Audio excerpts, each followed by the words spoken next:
দালালে তোমাকে মিষ্টি কথা বলে পাঠাইছে, বলেছে তোমার এখানে আইসা 1 লক্ষ টাকা বেতন পড়বে, তুমি এখানে আইসা তা বেতন পাওনি, কথা কি ঠিক নেই? ঠিক ভাই। তুমি কি রাগ করলা? না ভাই। তাহলে একবার বলো বিসমিল্লাহ, বিসমিল্লাহ। একবার বলো আলহামদুলিল্লাহ। আলহামদুলিল্লাহ।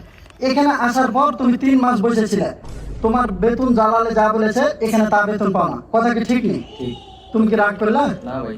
তাহলে আর একবার বলুন বিসমিল্লাহ, বিসমিল্লাহ। একবার বলুন আলহামদুলিল্লাহ। আলহামদুলিল্লাহ। এখানে এসে তুমি যা বেতন পাও সবগুলোই বাড়িতে পাঠিয়ে দাও, শুধু খাওয়ার টাকাটা রাখো, কথা কি ঠিক নেই? ঠিক। তাহলে একবার বলো বিসমিল্লাহ, বিসমিল্লাহ। একবার বলো আলহামদুলিল্লাহ। আলহামদুলিল্লাহ। দালাল তোমার সাথে টাকা দিয়ে প্রতারণা করেছে, আমি কিন্তু দালাল না। তুমি কি আমাকে 50 রিয়াল দিতে পারবা? দিতে পারবো ভাই। আমি কিন্তু, তুমি কি রাগ করলে? না ভাই। তাহলে আমি রাগ করনি তো আমাকে 500 রিয়াল দাও। ফাজলামি করেন মিয়া। আপনার 500 টাকা আমি কেন দেবো? তুমি কি রাগ করলা ভাই? রাগ করবো না। রাগ করার কথাই বললেন।